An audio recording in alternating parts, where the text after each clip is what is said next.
So ayan, magandang araw po sa lahat. Dito tayo ngayon sa Mapulang Lupa, Valenzuela City mga kabayan. So ayan, nagbubuhat kami ng tarpaulin 50-75.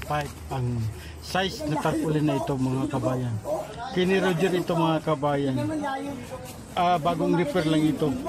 Kakabit namin to ulit kasi napunit ito siya. Ngayon repair na.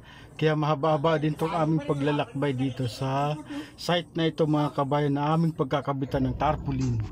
So ayan mga kabayan, medyo mabigat lang itong aming binubuhat na 50-75 na tarpaulin. So ayan, ito na, nailapag na. Medyo malayo-layo din yung lakbay sa buhatan. Kabit namin dito mga kabayan. Yan, dito sa area na to sa Valenzuela, Mapulang Lupa mga kabayan. So yun mga kabayan, naikabit na namin yung Kini Roger roster mga kabayan. So yan, napunit kasi ito ng hangin kaya nirepair yung punit. Kinabit namin ulit dito sa Mapulang Lupa, Valenzuela City mga kabayan. So yun, naikabit na at maraming salamat. Mabuhay ang billboard.